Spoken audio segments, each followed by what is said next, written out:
Everyone, कसे आहात तुम्ही सगळे? आज वर्षाचा शेवटचा दिवस आणि मला माहिती आहे की तुम्ही सगळे एन्जॉय करत असाल. उद्यापासून एक नवीन वर्ष सुरू होतंय. तुमच्या सगळ्यांची एक यादी तयार असेल की उद्यापासून काय करायचंय. प्रत्येकाची तर हीच असते की उद्यापासून वेट लूज करायला प्रयत्न करायचा, वेट गेन वेट लूज काय असेल ते, हेल्दी राहायचंय, जिमला जायचंय, व्यायाम करायचा आहे. आता ते कितपत होतं ते ज्याची त्याला माहिती आहे. पण हे सगळे विचार आपल्या मनात येतच असतात की आता नवीन वर्ष आलंय तर मग आपण नवीन काय करायचं. पण त्याच्या आधी ना मला तुमच्यासोबत शेअर करायचं आहे की 2025 हे वर्ष माझ्यासाठी कसं गेलं. तर खरंच 2025 हे खूप छान गेलंय, खूप हसत खेळत गेलंय माझ्यासाठी. अप्स अँड डाऊन्स तर आपल्या आयुष्यात येतच असतात, ते तर चालूच असतं. अप्स अँड डाऊन्स किंवा सुखदुःख आल्याशिवाय आपल्याला आपल्या आयुष्याची किंमत पण कळत नसते. पण तेच धरून बसायचं नसतं. तर माझा तरी असा स्वभाव आहे की मी कुठेही जाईल, म्हणजे एखादा ट्रिपचा अनुभव मला सांगायचा असेल किंवा वर्षाचा अनुभव मला सांगायचा असेल तर मला सगळ्यात आधी चांगल्याच गोष्टी माझ्या मनात येतात. जेव्हा पण मी ट्रिप पण कशी झाली असं मला कोणी विचारतं ना, किंवा हे हे कसं झालं, म्हणजे काही इन्सिडेंट्स असेल तर मला फक्त त्यातल्या चांगल्या गोष्टी लक्षात राहतात. हा माझा स्वभाव आहे. आणि ह्या 2025 मध्ये पण मी फक्त चांगल्या गोष्टी, त्यामुळे जे काही सुखदुःख आपल्या आयुष्यात येत असतात ते पण आपल्याला काही ना काही शिकवूनच जात असतात. म्हणून आपण फक्त चांगलं लक्षात ठेवायचं, प्रत्येक गोष्टीतून पॉझिटिव्ह घेण्याचा प्रयत्न करायचा. हा तरी माझा अनुभव आहे किंवा माझा स्वभाव तसा आहे की कोणत्याही गोष्टीतून मी पॉझिटिव्ह घेते.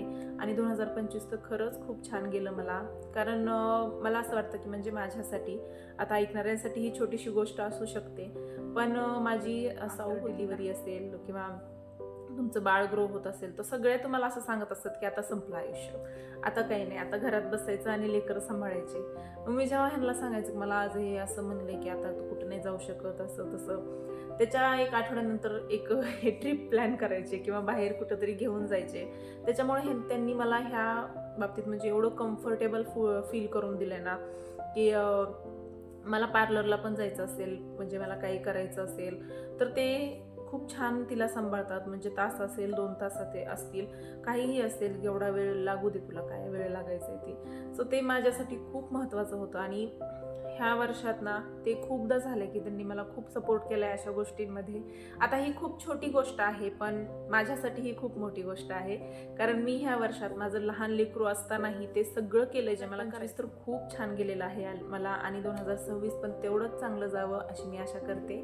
आणि माझे रेझोल्युशन्स आहेत 2025साठी, 2 रेझोल्युशन्स आहेत. आता ते कितपत चांगले ठरत आहेत किंवा ते पूर्ण करण्यासाठी मलाच मेहनत करावी लागणार आहे. त्याच्यामुळे मी माझे 100% देण्याचा प्रयत्न करेल. आता त्यातलं पहिलं रेझोल्युशन आहे हे की हे जे यूट्यूब चॅनल मी चालू केलेलं आहे ते मला ग्रो करायचं आहे. त्याच्यासाठी मी आणखीन माझं 100% ह्या चॅनलला देऊ शकत नाही आहे, कारण मला माझं घर सांभाळायचं आहे. माझी लहान मुलगी खूप लहान होती, त्याच्यामुळं मी जेवढं काही करू शकत होते तेवढं मी करत होते. आणि मला माहीतही होतं की मी माझं 100% देत नाही आहे.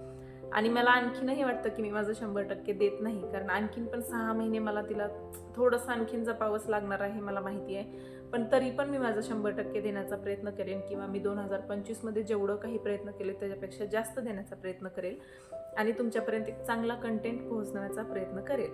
बाकी ग्रो करायचं असेल तर मला तुमची साथ लागेल. आणि थँक्यू आत्तापर्यंत तुम्ही जेवढी पण साथ दिली. आणि 2026मध्ये मला आणखीन प्रोत्साहन करा, आणखीन मला लाईक, शेअर, सबस्क्राईब करा. आणि तुम्ही ते कराल हेही मला माहीत आहे. नवीन लोक जोडायचे आहेत, खूप जुळावे म्हणून त्याच्यासाठी खूप प्रयत्न करायचे आहेत आणि मी ते प्रयत्न करायला तयार आहे. हे झालं पहिलं रेझोल्युशन. आणि दुसरं होतं की आता मला माझ्या हेल्थकडे लक्ष द्यायचं आहे, कारण आता साऊ पण 2 वर्षाची झाली आहे ना, आता मला थोडंसं माझ्यासाठी पण हेल्थकडे लक्ष द्यावं लागणार आहे. कारण माणूस सगळ्यांचं सगळं करतो आणि स्वतःकडे लक्ष देत. 2026चं पहिलं रेझोल्युशन आहे माझं यूट्यूब चॅनल ग्रो करणं, किंवा इंस्टाग्राम असेल, यूट्यूब असेल, दोन्ही पण ग्रो करणं, त्यासाठी 100% देणं. आणि दुसरं रेझोल्युशन आहे की माझ्या हेल्थकडे लक्ष देणं, स्वतःकडे लक्ष देणं. दिवसातला सकाळचा अर्धा 1 तास काही असेल तर स्वतःसाठी काढणं.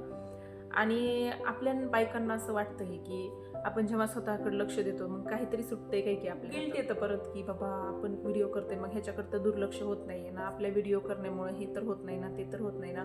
सो मला आणखीन एक आहे की मला गिल्ट फ्री करायचं आहे की मी जे काही करेन त्याच्यासाठी मी 100% देईल. मी आता व्हिडिओ करते तर मी त्याच्यासाठी 100% देईल. मी थोड्या वेळाने स्वयंपाक करते तर तिथंही 100% देईल. ह्या सगळ्या गोष्टी कधी कधी मिक्स होतात सगळ्या.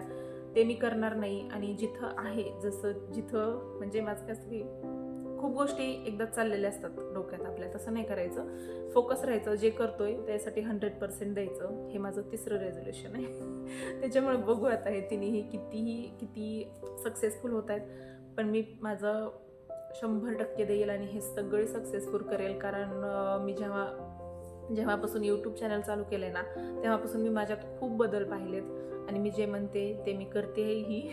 त्याच्यामुळे मी हे रेझोल्युशन पण सगळे व्यवस्थित पार पडेल. बाकी हेल्थकडे लक्ष दिल्यास तुम्हाला तर कळेलच, वेट लूज होईल वगैरे वगैरे. त्याच्यामुळे तुम्हाला आता ते कळणारच आहे. नवीन रेझोल्युशन्स आहेत नवीन वर्षासाठी, तेही मला कमेंट करून चला. तुमच्या सगळ्यांना आणखीन एकदा हॅपी न्यू इयर आणि बाय. भेटू पुढच्या व्लॉगमध्ये.